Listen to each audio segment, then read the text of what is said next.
fact that it had everything, it had so many things in it that interest me. It's a story about a beautiful family struggling with something very, very big. Yet it's filled with love and it's very hopeful. I don't know, I think for me too it was the script, but it was really the books as well, like reading that in advance. And I think the biggest thing, and I've said it before, but it's just the opportunity to work on something that felt like it had real value, like, you know, to work on something that's not going to simply be like entertainment or distraction to someone, but rather, you know, has the potential at least for people to go, wow, that's mirroring my experience in life in a way that I haven't seen on screen before. And that's like, I think, the dream as an artist or an actor.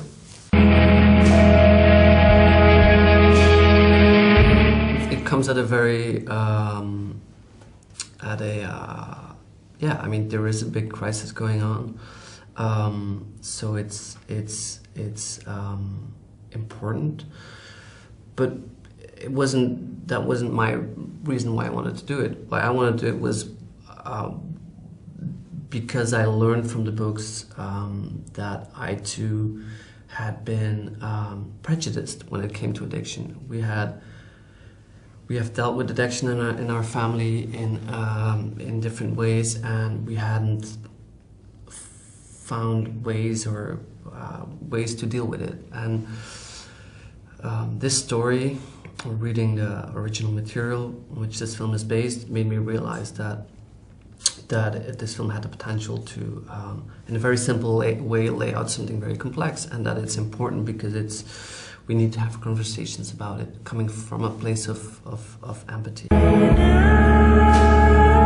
I think like luck to some degree, that we actually just got along and hit it off as human beings. And I'm a big fan of his, so it was just like an honor to work with him.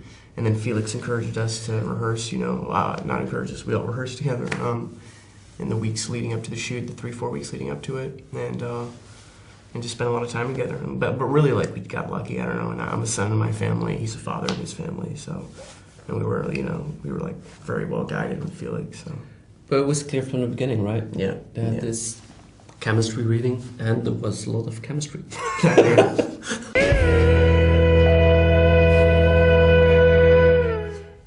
I visited a bunch of them in doing research for this film. I met a lot of amazing people who work very hard. I met people going through it.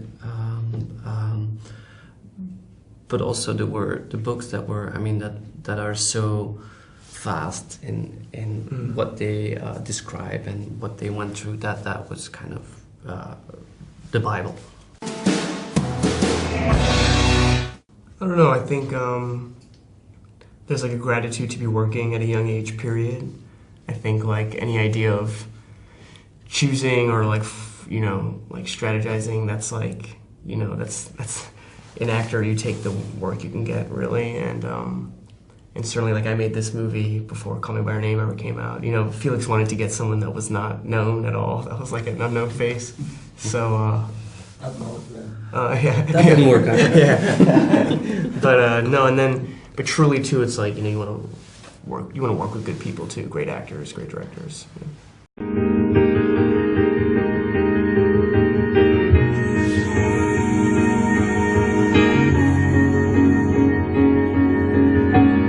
Yeah, that was a big part of it, was meeting and hanging out with Nick before, and meeting Daisy too, and David. And there was a lot of elements to it, and I don't want to ramble or waste your time or anything, so I'll try to like speed through them. But you know, it was you know, trying to understand what the stages of using were for each specific drug, for heroin and methamphetamine, what the physical manifestations of that would be, what it would be to be exhausted, try to spend time in rehabs, inpatient rehabs, outpatient rehabs, try to understand what it is to isolate in the name of saving yourself, which is an especially weird experience at a young age because, you know, by definition at a young age you're still finding yourself as a human, and then being as close to the books as possible, really, and trying to understand the story from that lens, and then finally like spending as much time with Steve as possible and try to really establish that father-son dynamic as best as possible before we started filming so it would feel real.